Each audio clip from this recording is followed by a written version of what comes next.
Fly Pelican, fly Pelican, fly Pelican. And I tell them that birds of a feather flock together. Fly die, I'm a Pelican forever. Pelican forever. Ain't gon' lie, I feel flyer than I ever been. We stay ballin', this New Orleans, I'm a Pelican. It's going down in the nest, wild, wild west. Come in town and you best show us some respect. 3-point threat, I better make it rain. If it's up, then don't jump stupid like your ankle sprain. Always said, never hate the player, hate the game. Jumper where the dame late, punch a train. Post game, big Q, talking about business. Bird gang, YouTube, they ain't flocking with us. Lock up the division mission, get into the finals. Finish competition, then it's going win the title. I know this flyer than you can get. Such a threat that the ref just might call a tag. You could double, you could press, but you can't check. Right, left, slide by you like a Eurostep. Fly Pelican, fly Pelican, fly Pelican. And I tell them that birds of a feather flock together. Fly die, I'm a Pelican forever. Pelican forever. And never, and never, and never, and never, and never, and never say birds of a feather flock together. Yeah, fly die, I'm a Pelican forever. Pelican forever.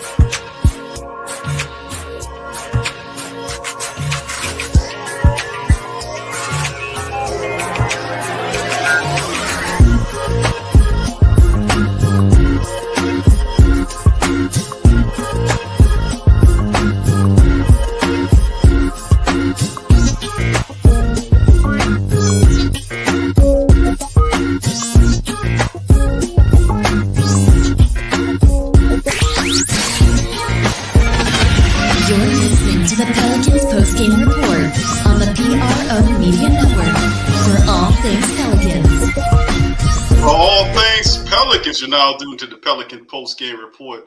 Much love to the flock. We up in this thing. Shout out to the fam. Appreciate each and every last one of y'all being in the stream for this episode of the Pelican post-game report. I am Big Q. I got my co-host, Mr. DC, in the place to be, and we are in this place to be. In the place to be. That's DC's old school intro with his first. Busy B Rocker.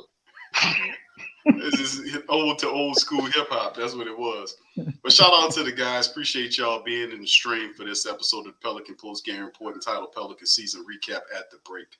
We'll be pretty much just breaking down and talking about the Pelicans season so far, fam. So a lot to talk about, DC, insofar as that, bro. To kind of go into it. Our Pelicans getting into this thing, man. We're a team at 30-29, man. We got roughly 20 so-odd games remaining in the season. We fire back up against the Toronto Raptors on Thursday, 6:30 p.m. tip-off time in Toronto. So we'll have a couple of games on the road before the Pelicans come home. And, of course, we realize that we'll have a few other players that we might have to suit up against. We talk about OG and Gary Trent and Thaddeus Young. Some of those guys, according to some of the reports, should be ready for that matchup. Before we get to that preview of the Raptors matchup, DC, let's talk about a few things from the All-Star break, man. Some of the things that happened for some of our Pelicans guys. We know about Jose Alvarado and what he was able to do in the Rising Stars game, being the MVP. With made a good man for himself, though.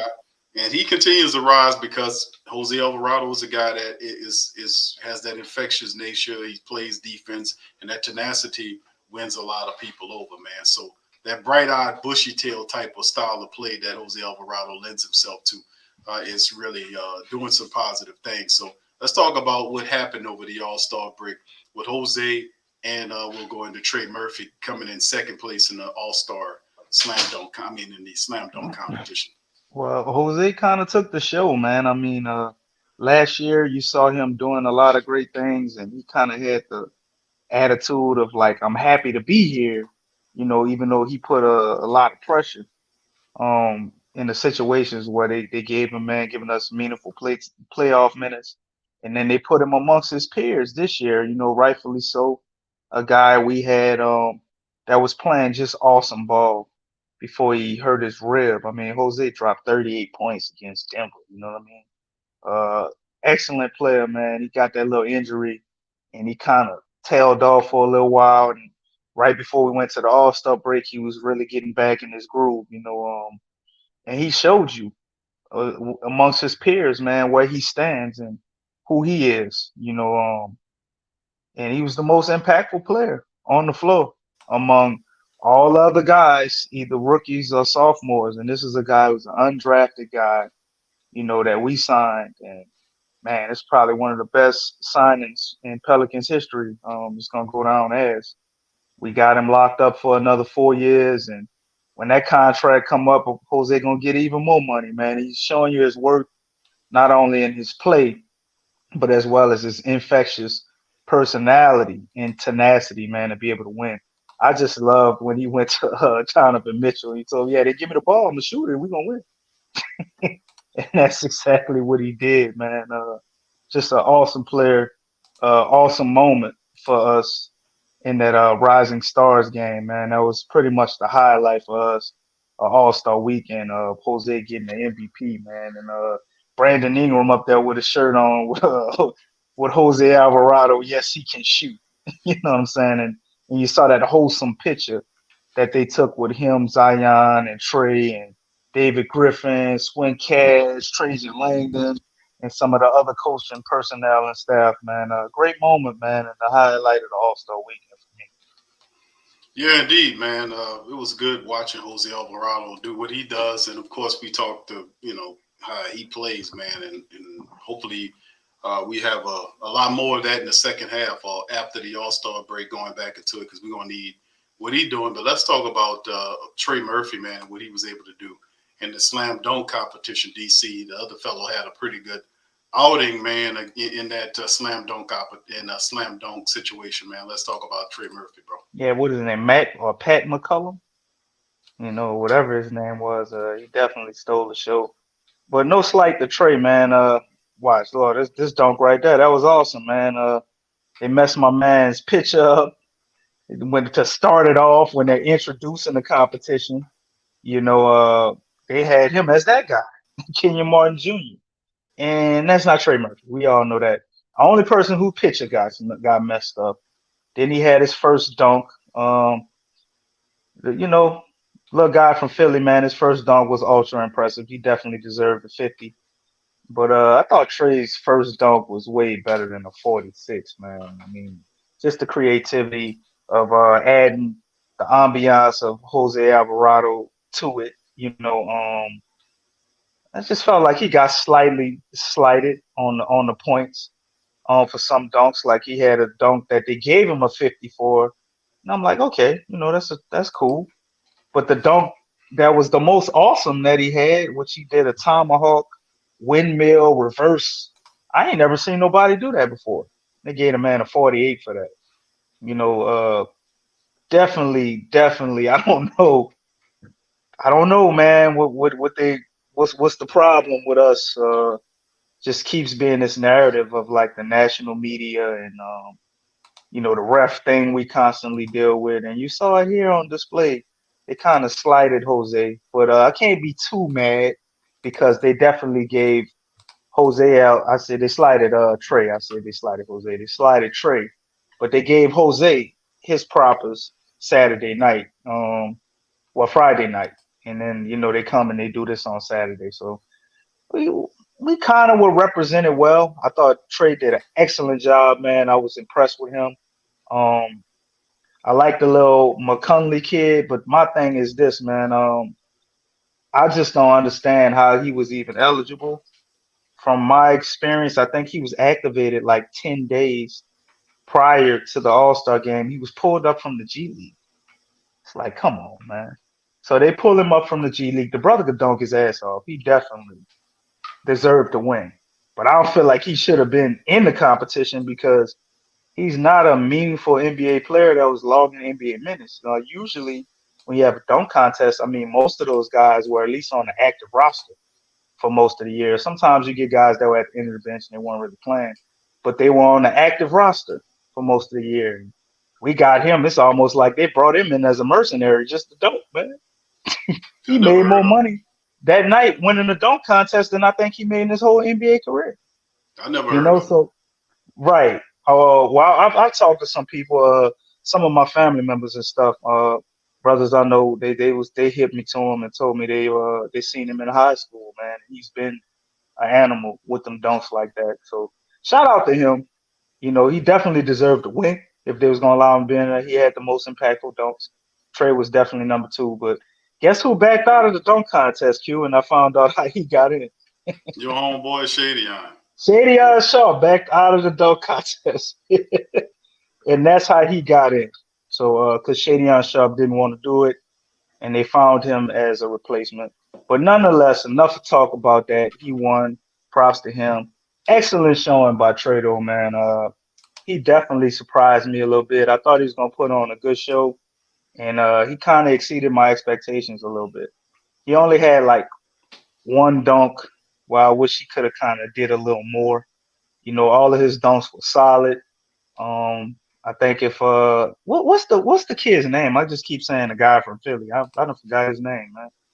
That's Oh kind of man. sad. I forgot his name already. Well, I mean, I don't. Hold on, let me look up his name. Matt McClung, Pat McClung or McLean, something McClung. The kid's name is McClung. Mac McClung. McClung. Mac McClung. Huh? McClung. Is he a McClung, clone? 6'2". Mac McClung. Nah, not clone. It's clone. Mac Clone. McClung. Okay. Yeah, he's Um. 6'2". Yeah, man. He had some impressive dunks. Definitely got graded a little high on. I say maybe one of them. The rest of them were definitely a 50, man. But he had one. I'm like, dang, 50. I done seen brothers do that all the time. Yeah, you know, they don't get 50s for that. Kid was But 6'2" doing that, bro. He's 6'2". yeah, but he was short. So that's you know, the short guys, they always gonna side with them a little bit, man. But Trey was awesome, man. If he continues to be in a competition, I definitely think if he's not competing against somebody like Zion or something like that, he would definitely win it. He would have won it this time. If it wasn't for Matt McClung. Nonetheless, still an awesome showing, man. I thought our guys represented well. They made me proud to be a part of the Pelican family. And they did the best that you can expect, man, by putting their skills on display against the NBA's best, man. And that's all you can ask for. Can't win them all. There you go. All right, let's move on to the next one, family. We got the preview between the Pelicans and the Raptors coming up on Thursday, man. 6:30 p.m. tip-off time. We got a couple of days actually before that goes down. But we're looking forward to getting the season back off and running again. And this is the stretch that we all prepared for. This is the stretch of the season where this is that basketball that we've been talking about. We got to make a serious push headed to the playoffs. The push for the playoffs, that's what this is tuned up to be. And if we can see some of the individual statistics from both the Pelicans and the Raptors there, Siakam is there. I think BI is the top guy there in terms of points. They got CJ McCollum there. BI is the top scorer right now. Valanciunas with almost 10 rebounds a game. With CJ, 6. Siakam, DC is their top guy in terms of scoring and rebounding. Fred Van Vliet. They have a very interesting team. They added Jacob Pertl to the mix as well. They're supposed to be getting guys ready to come back for the squad. As you can see, Raptors provide injury updates for OG Anunoby and Gary Trent Jr. and also Thaddeus Young. So they anticipate these guys to be ready for the matchup against the Pelicans. So it's going to be interesting to say the least, DC. So with that being said, let's get into it. I know before the All-Star break happened, the Pelicans did lay down that stinker to the Lakers, and the Raptors are currently on the 2-game winning streak, beating Detroit and Orlando. So they're feeling pretty good about themselves in an attempt to kind of push themselves in the more feasible window. But the Pelicans most certainly are several games from catching or getting into the top 4 spots in this race. So let's get into some of the discussion about them there Pelicans, man, and what we need to do to make this stuff all right, man. Yeah, man. I mean, the Raptors are definitely a better team than they were before the trade deadline with the addition of they got Jacob Pertl and Thaddeus Young, if I'm not mistaken. That's awesome, man. That's just an Hmm. intelligent move. Thaddeus Young, I would liken to having the potential of like a move we made also, kind of stealing off the Spurs tree of getting a Josh Richardson. That's kind of, I think, a guy like Thaddeus Young for them could have a similar impact. And Jacob Purtle, I mean, you guys already know this. We've seen him enough times in person and given us a hard time, man. Just an all around good center.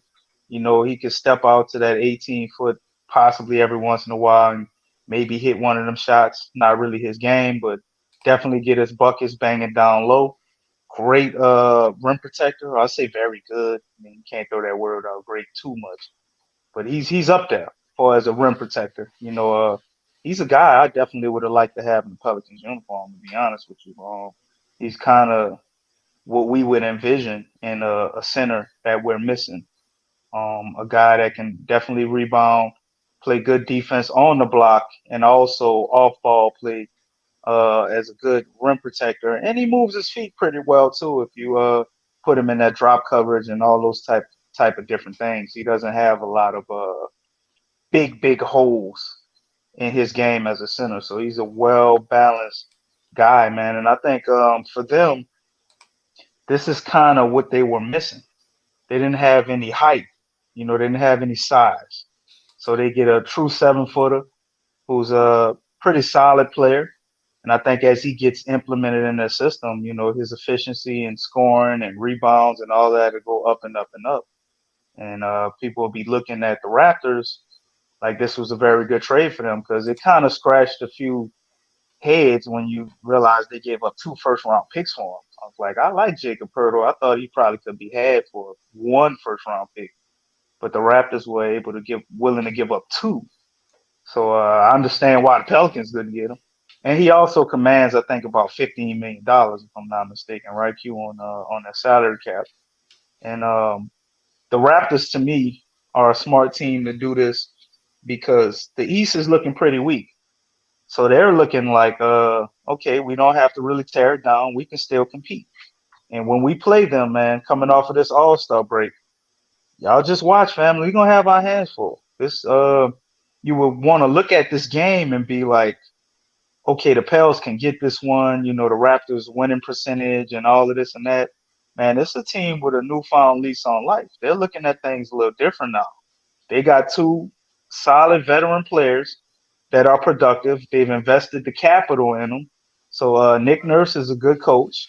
They got they got some guys on that team that are already good players. Everybody's coming back, refreshed, off a break, healthy.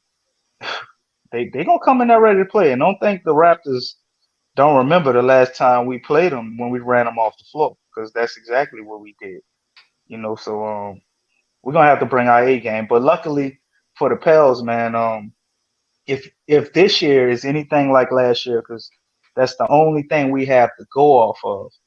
Willie Green has been excellent, in my opinion, of making adjustments at that half season mark. Maybe I'm over hyping it because we did get CJ right last year around that time, and then we had to adapt him to the system. So maybe that was the reason why it looked so great. But nonetheless, even if that is the case, I believe in coach's ability to be able to evaluate what we did on the first half of the season. A lot of the complaints we have with BI not getting easy shots, them not using JV enough, these rotations, this, rotations that. I mean, a lot is to be said to have a whole week. These guys usually get a day or two, man, to make adjustments, and they right back at it, right back at it. They've never got to sit down for a whole week, evaluate everything, kind of look at everybody's efficiency, where this guy's good, that guy's good, and make those adjustments. So I think it's going to be a solid thing. I think it's going to be beyond solid. I think it's going to be a very good thing for us to be able to do that. And I'm looking for the Pels to kind of fix a lot of those little simple mistakes that we have. We still have some deficiencies, obviously, that I think can only be masked by either getting the right players, what we're trying to do, or having a guy like Zion back out there. And he's not going to be back out there for another, what do you say, Q? Just go 4 weeks to be safe? Say Yeah, maybe you he might as plays like the well. last 10 games or 8 games of the season. You would want Something to like say that. like 2 weeks, but come on, we might as well just take whatever you really think and just add another couple of weeks to it. Yeah, But that when seems to be Zion, what it is. right? But when Zion comes back, I think when you really think about it, a lot of the stuff we complain about with the rim protection, not that Zion is a rim protector, but he's been playing a lot better defensively than people give him credit. And I think that could cover up for some of the rim protection issues that we complain about. Because Zion is good, man, at moving on the switches. And if y'all was paying attention to him, he was playing at a high level offensively. But the thing I kept saying, man, Zion looked good on defense, man. Remember that Minnesota game? Yeah. We kind of won that game because of his defense, man. You know, when we needed defensive stops and plays on important possessions, Zion was making plays, man. Getting steals, getting blocks, and making some of the small plays too by just doing the right switches and things like that, fighting through some of them picks. He was doing all of that. So I think that's the other part of our deficiencies that can be covered up. But we got to look at them fixing the X's and O's, and the rotations, man. And I have confidence in our coaching staff to be able to do that. Of course, it's probably not going to be perfect, but I think you're going to see a way better Pelicans team that we've seen going into the break, going against a good Toronto team. So this is going to be a really entertaining game on Thursday, fam. Yeah, This probably should have been an ESPN game over the Portland game if they were smart. yeah. It's not going to be easy going up against his team. Jacob Pertl comes in. Of course, he got to get used to whatever the kind of style of system Nick Nurse wants him to play over there. But he should be a good fit in what they're doing. And they held on to pretty much everybody that mean anything, DC. You know, OG and Gary Trent, all these guys were all thrown in the How you think they're trade gonna rumors. feel about being in all those trade rumors, though, Big Q, and now I mean, coming back to play? You have the same I mean, passion and heart. I think this year, man, with all that being over with, they can sigh a little breath of relief and just focus on the postseason, getting right. What they This is a still good got to team. look at it in the off season, though. That they got Yeah, but contracts up. They don't know if they're gonna be there. we'll the mentality got to be we'll cross that bridge when we get to it. We got somebody here. We got a guy. We got several players here that are really good players for us. You got OG doing his thing there. Gary Trent, all of them. If you take a look at some of their scoring right here, as you can see right here, they got a good, really good talent, and we can't take the Toronto Raptors lightly, man. You know, Siakam 25 a game, Van Vliet almost 20 points a game, Gary Trent 18 and a half. You got guys like OG, he has 17 points. Don't forget Scotty Barnes with almost 16 points a game. Jacob Pertl comes in DC averaging 14 points with 6 rebounds. And then not to mention Precious coming off the bench and several other players that can give them something. So, you know, their starting five looks good. And then, of course, whoever else if they can put together a decent bench to kind of help out the starting five, we'll see. But we'll see how they look against the Pelicans. But the Pelicans should have everybody back outside of Zion Williamson and Dyson Daniels. And the Pelicans have to be able to beat this team. If fans are butts about it, we got to handle the business. We got to iron out all wrinkles. We talked about it. It was a learning lesson in January. The stankiest rotten this month that I've seen in Pelican basketball in recent memory. And we've had a lot of stinky months worth of basketball, but that was really a bad one. But I think the Pelicans have to reflect over what happened and come back. That's what this portion of the season is. Iron out wrinkles, have some time to kind of get away from the game, come back, refocus, determined, and knowing exactly what we got to do. This is the push for the playoffs. That's where it goes. After the All-Star break is over with, you're a team that sees yourself as a bit of a team, a serious playoff contender. This is the push for the playoffs, and that should be the overwhelming sentiment from Willie Green and the coaching staff to the rest of the player personnel. So that's what it is. Now, the Zion Williamson thing, eventually we'll get him back at some point prior to the playoffs, and Dyson Daniels as well. We'll get him back as well. So, I mean, But it's yeah, just Dyson time. missed 11 straight games with that high ankle sprain, bro. So he's got to come back at some point. You At would some think. point. Yeah. DC, that's what I'm saying. At some point, you'll gather some of these guys back. You'll get them back to help you Man, out, but we just got to that's the carry most on. impactful 4 points, 3 rebounds, and 2 assists a game. I didn't see because we Now, play he's winning staying for basketball. you off the. Dice He's out big. there, man. He impacts winning a lot. And it's not to mention DC. The team has a good five, right? The starting five once we get them back. The health of several players I would like to see improve. Larry Nance, he sat down for a little bit. Hopefully he's closer, on the pluser side because he's been dealing with injuries over the last several months, and he's been kind of working his way through. Hopefully the break has helped him some. He's a big part of what we're doing. Josh Richardson, who we picked up in the trade. Josh Richardson is another guy that we're going to need to step up. So the Pelicans, they have some talent, and it's up to Willie to get them focused on the playoffs and pushing to the playoffs. So that's how I deem it. That's how I see it. So with You Dice think we Dice see out, some Kyra minutes? yes, So I I think that think was a we flaw should. we was making by not We playing should. Kyra after we traded Jay Richardson. Right. I agree. We should. KLJ needs to get more minutes, bro. No doubt about it. I agree with that. I agree. I mean, you talked about that. You've been pushing for KLJ to get the minutes, DC. And like I said, still in all, he gives you something that no other player has Look at on the them team. numbers, man. That ain't bad numbers for coming off the bench, man. To say you're only getting about 10 minutes. Brother giving you 5 points, almost 6 points a game, 40% from 3-point line, 40%, 7% from the field. It's not bad numbers. 2 rebounds and an assist. I mean, you can use that. I But I mean, mean, you also it's up got to Willie. Jose, so it's understandable why he gets lost in the shuffle. Jose and Jason Richardson, and you got Najee, then you got who am I missing? Big Q, Trey, but Trey's been in the starting lineup a lot. Who else am I missing, man? Somebody else I'm missing because Jackson, Willie Herman Gomez ain't been getting a lot of burn, but I'm missing one more player that's Unless you probably want in to say front of him that Temple. I can't think about. I mean, Temple ain't outside, been not getting no Larry Nance. Jose. You also got Larry Nance, with our benching unit, man. So it's kind of hard to play 5, 6 guys all the time, you know. And this brother here, can't say enough about him, man. He's one of the main reasons Kyra ain't getting no minutes. This big right here. He's This taking a lot this of is the people. big He's one. taking Najee minutes. This is the big one. This is a Yeah. really the Josh Richardson trade to get rid of the Devontae Graham and bring this kid in with his 11 points and what he brings, his defense, and plus his size, 6'6", a guy that can come in and help you out. So he's a veteran, been in the game there. So I like this trade as one of those trades.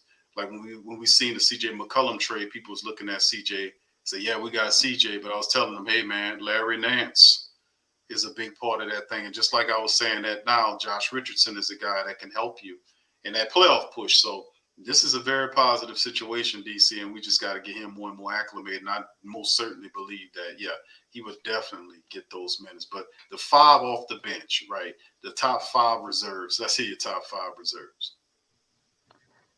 Do I have to put them in order? I mean, a 5 for 5, however, you don't have to put them. I mean, just what 5 comes off the Okay, bench. I know Larry obviously. Nance is one. Najee Marshall, right? Larry Nance, So, Najee so Marshall. are we going with Trey being in the starting lineup? This is with Zion hurt, or was Zion This healthy? is what it is right now until we get Dyson Daniels and Zion Williamson back. Okay. Then I'm gonna say Jose, Larry, no specific order, family. Jose, Larry, Jay Rich, put Kyra in there, man. Put Kyra in there, and I'm gonna say Najee.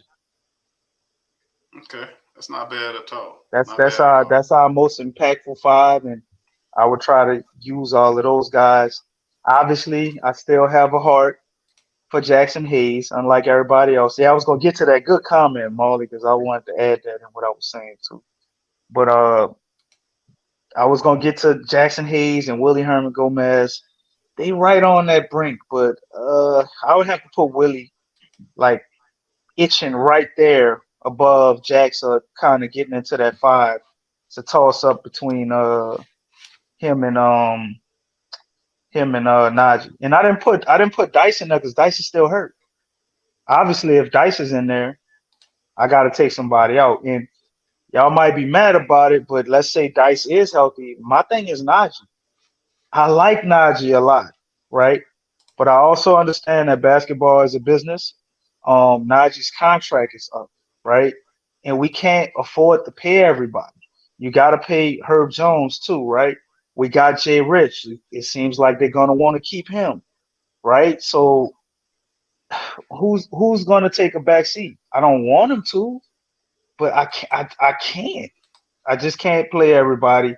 And really, I think Najee is a quality player, and he just kind of that person that's just gonna get the unlucky straw. Maybe not. Maybe coach believes in Najee and wants to build with him with that reserve unit, and we're gonna invest some money in him. But I don't see the Pels in the way they're going about things, especially with Jason Richardson coming here and getting 30 minutes right off the bat. Even though we know Najee played in starting roles and he's put up good numbers, but just far as this team right now, man, with the ability to shoot being something that we got to put more emphasis on. I hate to say it. I hope it ain't true, but I think Najee may possibly be on the bubble with the play of a guy like Jason Richardson.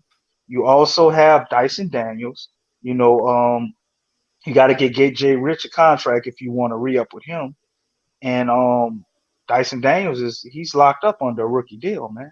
You're gonna maximize what you can get out of him. He gives you a lot of things you can get out of Najee. We have some guys that are similar in their skill sets, although they have unique abilities.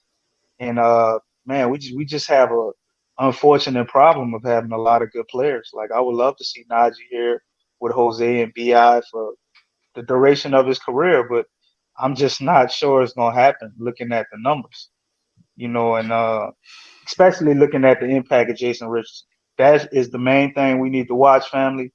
Uh, to see if a guy like Najee, possibly we can still be able to keep him. If Jay Rich tails off in this level of play, he's kind of set some high expectations, but if he continues to play like he's been playing, you can't tell me we're able to re-sign him, keep Najee and Jose and Kyra.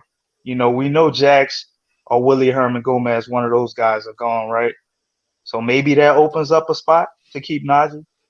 But even so, I see you, Marley. I don't want to see Najee go. Me neither, bro. So I'm not on the soapbox saying we need to let Najee go. I'm not. But we got to do what's best for the team. And Jay Rich is elevating his value. That's right, Lexa. Jay Rich is definitely doing that, and he's impacting winning. We know Dyson Daniels do that. Can you imagine a lineup with Jay Rich, Dyson Daniels, and Herb Jones? Let's say, and they even get spicy and throw Jose Alvarado out there, and you got JV or somebody out there with him. What the hell would that look like? You know what I'm saying? Like, as some reserves, we can run a reserve unit like that. You can sub JV out early. Maybe we put Willie Herman Gomez, kind of like JV's a starter, but he goes out first. And you throw Willie in there with the starters. We could get creative with a lot of stuff, man. And only time will tell what we're going to do. And nobody forgot about EJ Liddell next year, too. That's another reason. You're right, Patrick. We just can't keep everybody. But how they go about playing these lineups is gonna tip their hand, and you got to keep in mind that Najee is in a contract year. So my top reserves, I hate it, but I would have to leave him out if Dice is healthy, only because what Kyra can do, I think we definitely need, and not that Najee is a bad player or maybe not a superior player right now above Kyra. It's just we have guys. We got like 2, 3 guys that can do what Najee does. So just looking at it from that standpoint. And speaking on what Marley said earlier about to solve the pick and roll issues. The only way we're gonna solve those issues, man, is it's our concept and our scheme. We want to switch everything. And I think sometimes our communication is a little bit of an issue with our young guys. Trey still gets lost on a lot of back doors and different stuff like that, facing different people. Or maybe he's not getting lost and he's communicated to somebody else to pull that guy and they're not hearing him. Maybe he's not loud enough. Just little nuanced things we got to fix. And then we still have an issue when they exploit JV. when we get him switched on the wrong people. You know what I'm saying? So Yeah, I man, don't know DC. exactly how we fix that without They changing the do. lineup around They, them, or where we place those JV minutes at when they start exploiting it. Like we now need a they do. strategy when They, they try they to exploit it to go to a certain lineup. They do the switching everything. That's the philosophy, but it's the intelligence of the switching. Far too often, I see the Pelicans switch themselves into mismatches Right. that help that benefit. So that's an intelligent. You got to be able to understand. When you switch and make sure the switches benefit you to the best of your ability. And you're absolutely right. The way you quell that is by just operating with communication, knowing what to do and how to operate. And I think that's a part of the game we got to watch out for, because far too often we switch into these bad situations that benefit our opponents. Stephanie says, "Do y'all think they are going to keep Jonas Valanciunas, Big V?" Um, Me personally, man, I'm not as low on I JV think as a lot of yes. people. I Yeah, think we're keep him. misusing him, and I don't think they're gonna look to Underusing him. get rid of him I unless we said can make the a proper huge word. The upgrade. proper word is underusing them. DC, get it right. That's under. Well, It's an they underuse. they're underusing him, but some of it is on him too, because I've seen times where Yeah, I he give you that. doesn't be Under. Yeah, aggressive, he's not aggressive but enough. Right. I give you they've that. kind of, I wouldn't say froze him out, but they kind of forgot about him a little bit, the way he done cooled off and he's just not really looking to score. Um, I don't think there's a lot of people you can get to give you what JV can give you. So the only way I think we get rid of JV is if we can find somebody that Who you fits got? better. Right. If Who we you can't gonna get nothing, I don't think we then? get rid of him. I Right. see Who you a gonna do? situation where we keep JV until his contract runs out. This draft, we possibly go find the best big man you could get in the draft, obviously besides Wembanyama, and we take a swing at that. And we get another guy that we can develop. We probably cut ties with a guy like Jackson Hayes, and we keep a guy like Willie Herman Gomez, give him maybe a little bump in salary or whatever, because we want to keep him for culture. Everybody likes him. Give him a little more money for having to go through these periods and not playing and stuff where he's disgruntled. You kind of show him his appreciation, and we let Jax walk. I think we own his bird rights, if I'm not mistaken. It's a certain way that we can convert that in some type of way that we can duck some cap issues by actually letting Jax walk. And when he gets signed, I think they have a way that you can get more money, right, Q, for that position based off you losing like a top draft pick. I forget how those rules work, but Jax is a top 8 draft pick. So we have some strategic advantages we may be able to get in the cap by letting Jax walk and not resigning him, because you got to understand the bird right rules. I should be better with that. That's usually something my compadre here is a lot better at than me. We don't have that pulled up right now, so I'm sure we'll get down to that research and figure that out at some point. But by letting him go, it'll open up some more money. You can also draft the best center you can get. That'll save you some money in the long run, because you'll be able to operate under the tax to be able to keep your team together. So they don't necessarily have to cut a guy like JV. I mean, they can even probably keep Najee too if the money is right. I hear a lot of y'all saying y'all want Garrett Temple up out of here, and maybe they take Garrett Temple, add him to the coaching staff, open up a slot.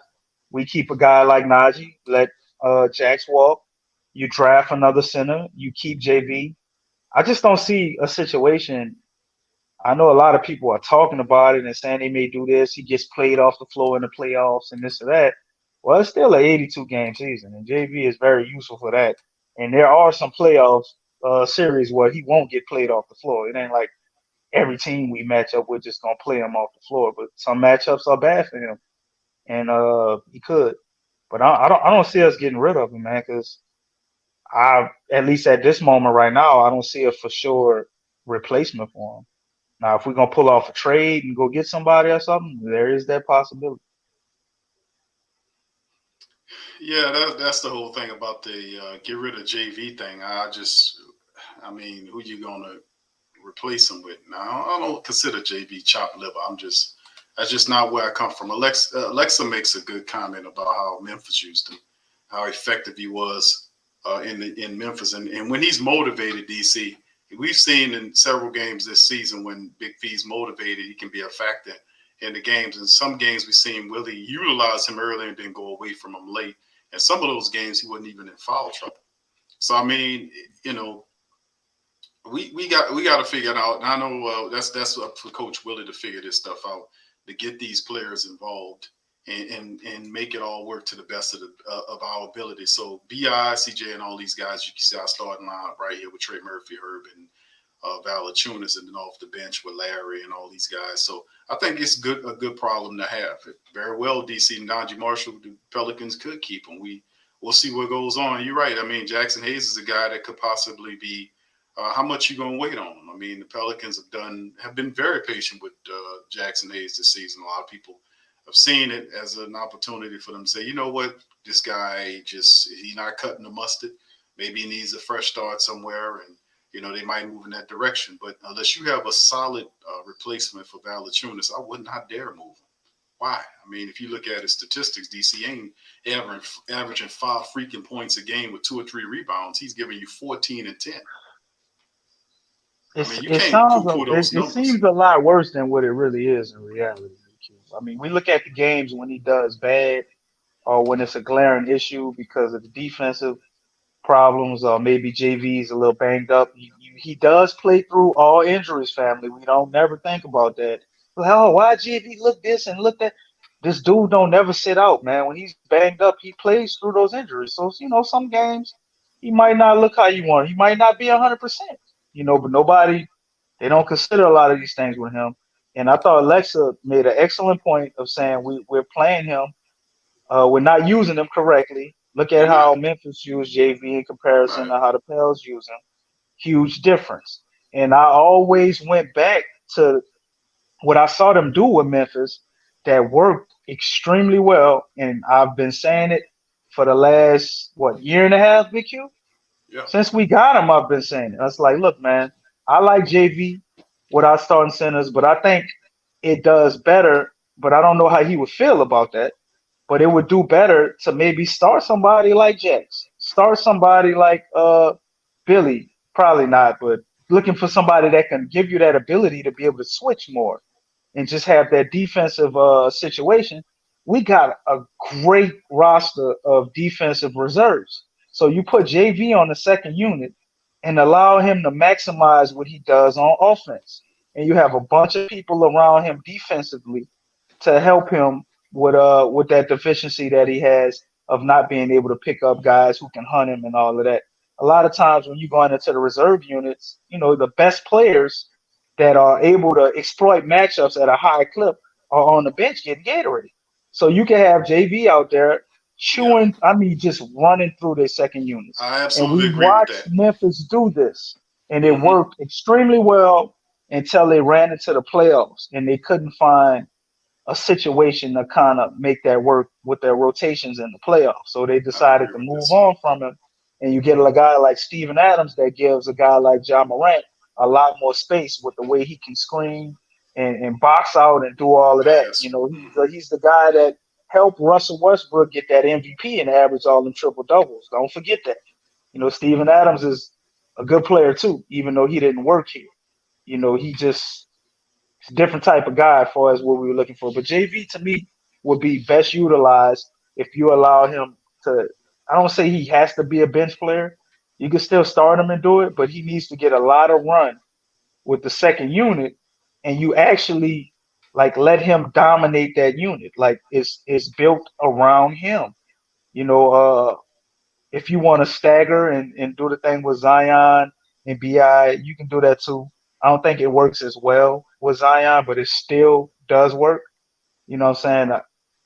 I see that being the best situation for JV and for us to get the maximum of what we can get out of him. If we did that, I think a lot of people would be just oozing over JV and not talking about, you know, is he going to leave? We should get rid of him.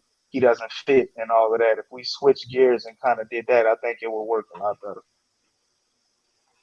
Yeah, Molly's asking about should he be with the second unit, you know, and I mean, that's a way we can, you can manipulate the lineup where Valanciunas, because there's some lineups that you won't see Big V out there with, like some of these faster bigs that it'll benefit the Pelicans to use somebody that can deal with that. So, I mean, we've seen some of these other centers that are more athletic run circles around Big V. He's just not a fast guy. You know, he's just, that's not his cup of tea. But he has his strengths, and that's one of his weaknesses. But 25 minutes a night, man.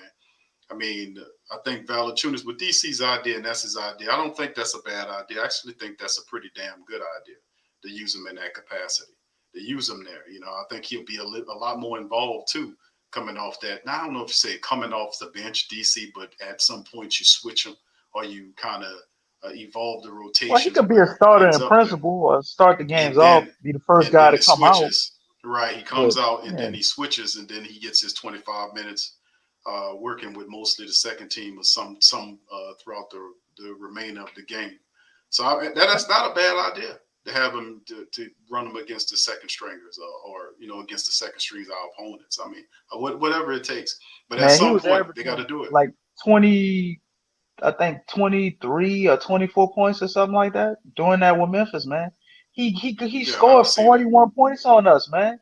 Yeah, and got one of their lone victories against the Pelicans at that time. They couldn't stop them. In the beginning of what they were building over there, you know, and they got that game on JV. And I think ever since then, you know, we watched them and we was like, yeah, we want to get that guy.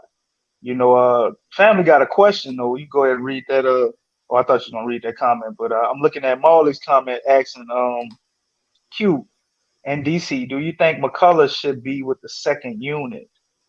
Okay, and my man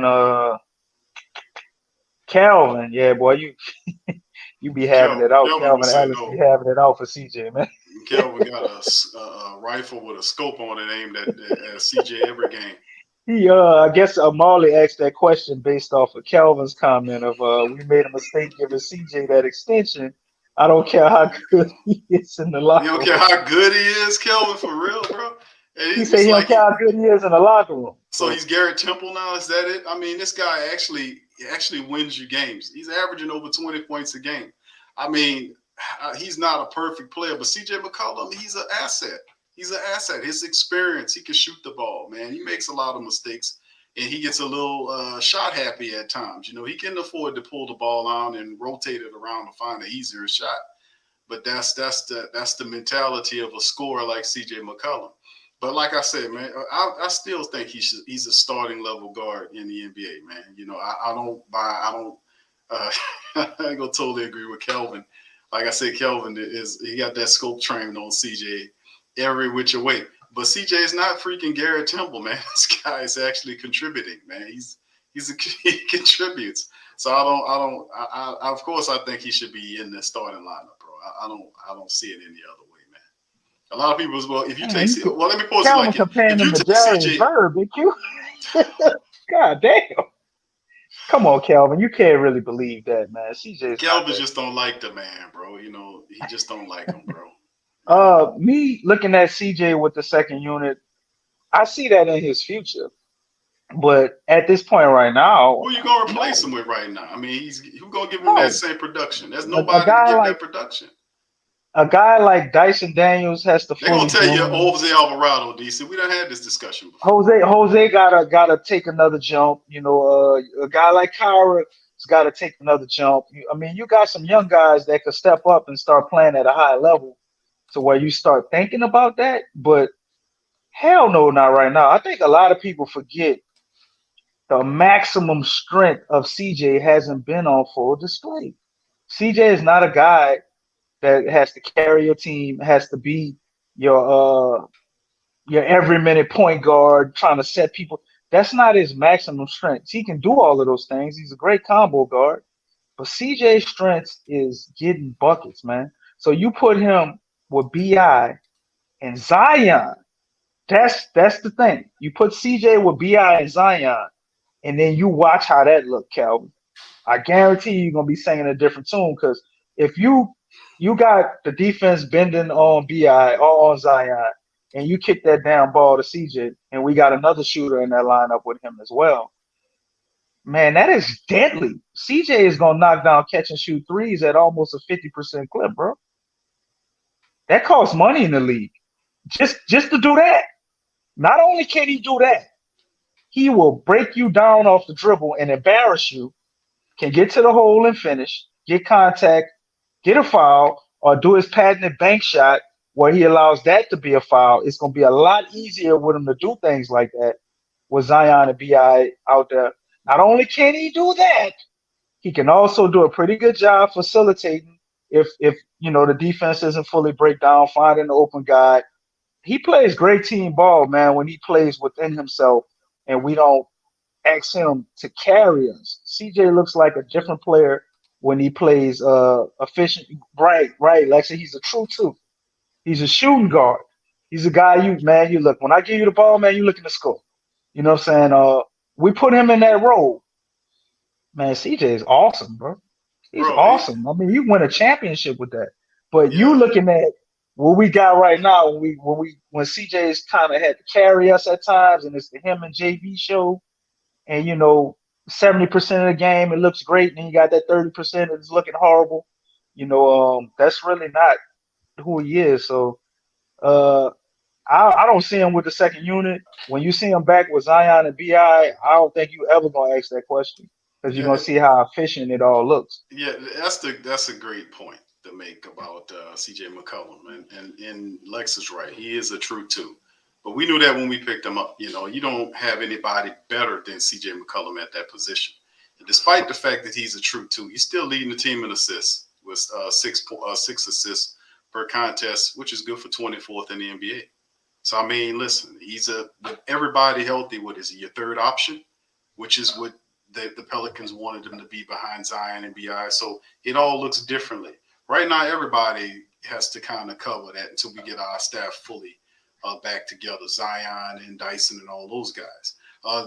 Melanin guys, shout out to you and happy Mardi Gras. Should I say Fat Tuesday to everybody out there. I should have started the show with that. Hope y'all guys had a fantastic time at the parades and safe as well.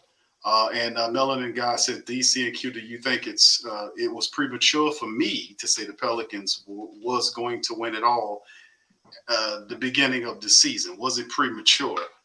No, I don't think so, Melanin guy. I think it looks totally different if our guys stay healthy, and you would have still been confident about having that conversation right now. I mean, DC, let me ask you this, bro. Let me ask you this. If Zion, Dyson Daniels, Brandon Ingram, Valanciunas, Herb Jones, Larry Nance, all those guys were healthy from January all up until the All-Star break, we would be having this discussion about where the Pelicans are right now? No, we would have some gripes still because we still have some things you could exploit even with that team. But I mean, it would be so minuscule, man. It'd just be like cherry picking. I look at this team right now. If all of those guys were healthy, we would be right up there, close to that number one spot, man. You'd be talking about 34, maybe 35 wins. I mean, if they really got on the roll and everybody was playing to their maximum potential, you're talking about possibly 40 wins. Like, we could be dominating. They up there with Denver, bro. They up there with Denver. You know what I'm saying? Yeah. So I don't think it would be a thing. I think we would be like well on pace to win what a lot of us thought, around that 50 games a year mark. That's why I was kind of pegging the Pelicans to have 50 plus wins. I didn't just say flat 50. I figured it'd be like a plus, like maybe they could reach 55 or something like that. And with everybody healthy, I think that's exactly what it'd be. And if you go back and watch the games in the beginning of the season, when we all had the feel good times, because we operate in increments of 10 games, just like Willie Green with our emotions. You know what I'm saying? Every 10 games, we feel differently about the Pelicans team. But those first 10 games of the season, when we were watching the Pelicans, when we were kind of healthy. I mean, guys did get banged up early on, too. CJ missed some time and stuff. We were extremely ecstatic about what we were seeing because it looked so well on the floor. And our rotations still were jacked up. We weren't even using Dyson Daniels yet. Devontae Graham was still getting the gang of minutes. So you know what I'm saying? It's extreme potential here with everybody healthy. I mean, for the Pels to be the best team, not only in the West, but we could possibly be the best team in the league. We have that type of talent, but it's a matter of putting everything together. And I think those guys were healthy. We wouldn't be having these conversations. We wouldn't be down on the Pels as much, questioning coach as much, questioning all these things. We would obviously still have some things we point to because no team is perfect, right? But we will be way higher on them than we are right now. Yeah, and still in all, and I make mention of this. We only what 3 games off from the top 4 spot in the West, and it starts Thursday when we got the Raptors. We got to go up there and take on the Raptors, and then after that, we travel to New York to take on the Knicks. We've been playing well as of late, so the next several games will not be easy by any stretch of the imagination. But the Pelicans, these wrinkles that we talked about during the season, we missing Zion and Dyson Dames. We ultimately get them back over time prior to the playoffs. And yes, indeed, we got to see what this looks like. And I think that's what we're salivating about is getting all these guys healthy and on the court at the same time for the push for the playoffs. So as you can see on the screen, family, these are the next several or so games that's remaining on the Pelicans schedule from what is showing you right here. From Thursday, of course, you see the Toronto and New York matchups, the 23rd and the 25th of February. Then, of course, Monday, the Pelicans come back to February the 27th for 1 game against the Orlando Magic. We got to get That's some the one I'm payback. scared of, Big Q. I know that this is the game we We said can't we before. can't play teams that are super big, man. Super athletic bigs, or bigs that can shoot. That's a major problem for us, man. Yeah, they And they showed us. got some. Yeah, I know. They should. Mo Bamba's going to LA, of course, but still in all, they still got guys that can give us trouble. And of course, the Obama wasn't the Pelicans. one that was killing us when we played down I there. know. So, Yeah, I know that. But this is the issue that the Pelicans, this is one of the teams. Listen, I know they're athletic, but by all imagination, I don't care how athletic you are, you got to win that game. You got to beat these teams. You got to get closer. We got to start mounting up some momentum here with what we got. We can't start stumbling and bumbling our way. And of course, we're not going to win every one of these games, but the effort has got to be there. And our effort right. and intelligence has to be there in this, whatever we do, whatever rotations the guy, Coach Willie rolls out, we have to have the effort there. It has to be effort and intelligence in this play. And they have to understand, man, we got to lay out and get these games. We got to make it happen. Of course, March the 1st to March the 6th, DC, we got Portland, Golden State, and Sacramento on the road. We come home for 4 games from March the 8th to the 14th against Dallas, OKC, Portland, and the LA Lakers. March the 17th through the 19th, we hit the road for 2 games against Houston in Houston, which is that's pretty funny. And then, of course, we then come back after that, March the 21st and the 23rd, San Antonio and Charlotte, we got lined up. Then back on the road for 4, DC heading out west, March the 25th through the 30th against the Clippers, Trailblazers, Golden State, Denver. And then we come home for 4 straight from April the 1st to April the 7th against the Clippers, the Kings, the Grizz, the Knicks at home, and then the Pelicans' final game of the 2023 regular season is a road trip to Minnesota on a Sunday, April the 9th to close out the regular season. So we'll That's have kind of when I Zion see Williamson back. Zion coming back right there, man. On that In 4 game road trip, possibly April, before that. I want to say hopefully it's No, before that. March. I seen around the Charlotte, possibly around there, that San Antonio Charlotte window right there. Before we hit that road against that, we gonna need him on that stretch against LA, Portland, Golden State, and Denver, man. That's a tough go at it right there. That's probably the toughest part of our remaining schedule. And I think they would look to try to kind of get him back out there in that window, if possible. That will put it probably at about 4 weeks. That's about 4 or 5 weeks from now. So that's, I think, a Yeah. realistic starting point for Zion with about maybe 10, 11 games left in the season to kind of get him out there and get him ramped up for the playoffs. So I think this is obviously not going to be easy. We got one of the easiest remaining schedules, but there's a lot of parity in the NBA this year, man. The East is weak, and a lot of the heavy hitters with Durant and them guys leaving. I mean, you got Milwaukee. The Heat is looking iffy.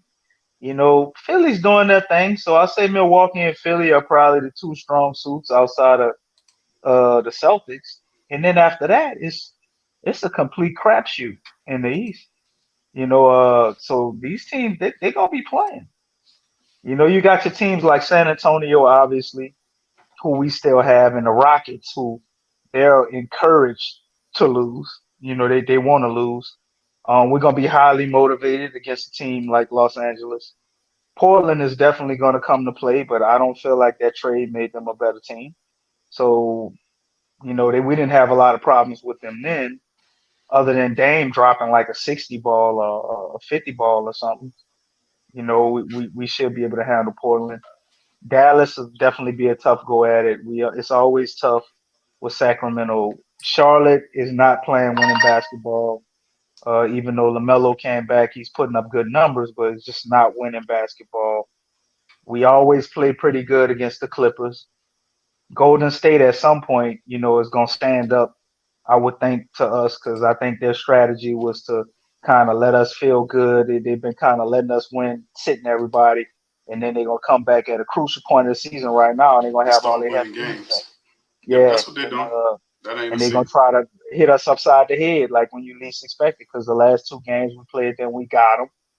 So you definitely got some matchups. You're gonna be highly motivated to get that Memphis game. I definitely think we get that one. The LA games. I think it's unrealistic for us to expect to beat them both times. So we possibly might split with the Clippers. Uh, New York is another one that's always like a weird game with us.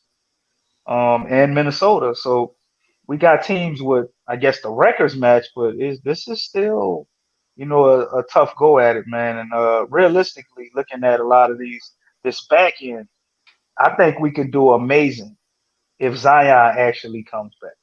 But if we go into this whole thing where uh, Zion's still not back, and at this point, I can't take anything for granted. I'll be like, oh yeah, he's gonna be back for sure, because it never works that way, right?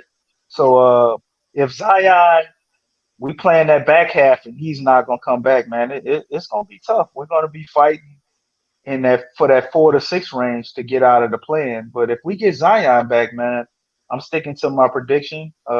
Seems ambitious, but I'm saying the Pels are gonna end the season with the number 2 spot. And I've said that since before the season started. That's just kind of what stuck with me, what I felt, and I'm gonna stick with that. Zion will come back. I don't think we make that. If we do, I'll be extremely ecstatic and happy. I think it's still possible.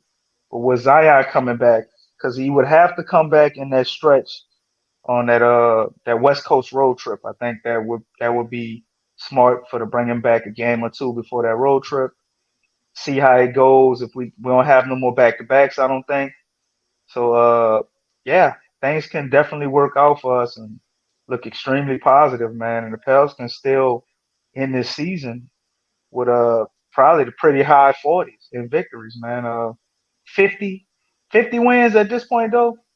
I don't think we can get that. We only got 23 games left. I mean, we would only have to lose 3 games, but I think they could still get about 45, 46 if we get extremely hot.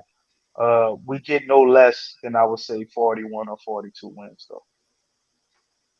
Yeah, it's time, man. It's now the push for the playoffs. We're in the money section, man. We're in the money section of the regular season. All the talk, all of the ironing of wrinkles, all of the motivation. We are here.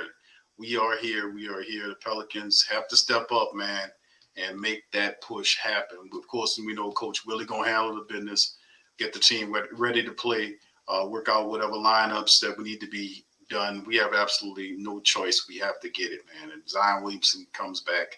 I think the Pelicans get in the playoffs. I want us to be inside of the top 5. We have an opportunity to do that. But a lot of the family members are making great points. And the flock is making a lot of great points as usual about the rotations, about the style of play and implementation of using our players smarter. The fundamentals that we often preach about, that I always preach about, DC as well. here on the Pelican Post Game Report, hitting your goddamn foul shots when you get there, cutting the turnovers out, and just playing intelligent basketball overall. That's some of the stuff that'll help you win some of these close games, especially against some of these younger teams that are athletic. They tend to often, turn the ball over and be undisciplined. If we can be more disciplined, more intelligent, and play with more intensity, we should be able to win the bulk of these games. So could Coach Willie, he had a break. What does the Pelicans look like moving forward? We'll get our first glimpse Thursday against the Raptors.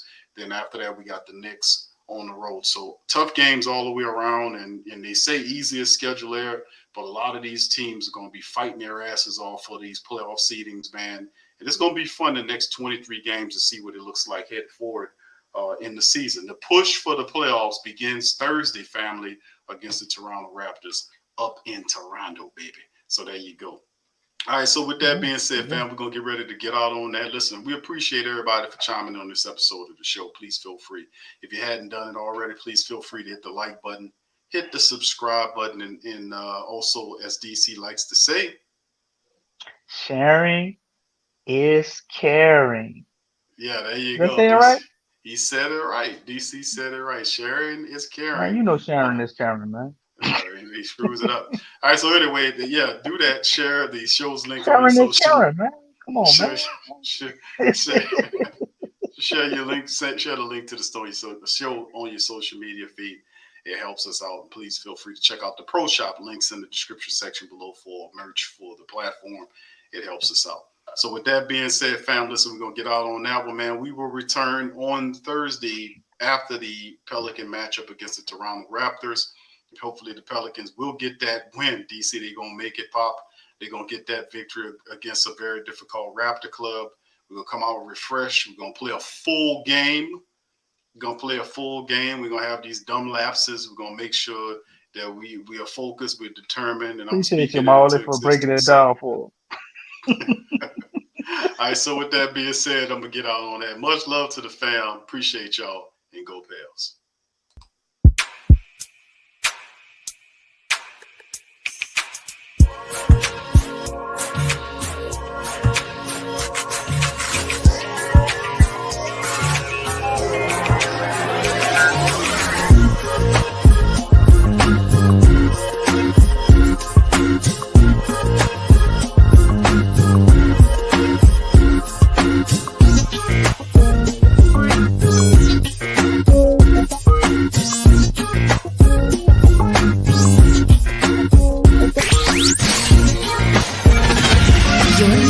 The Pelicans Post-Game Report on the PRO Media Network for all things Pelicans.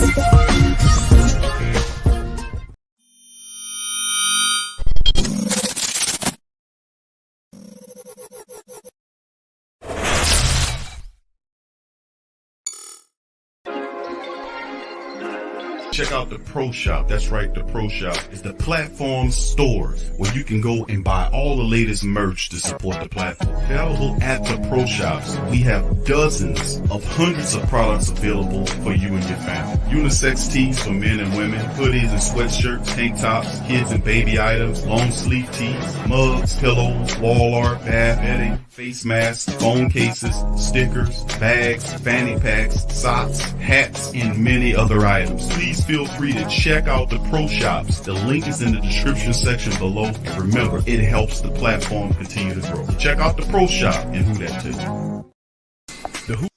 TheWhoThatDaily.com. That's right, TheWhoThatDaily.com. Your one-stop shop for everything New Orleans Saints, New Orleans Pelicans, LSU Tigers, even the top flight boxing.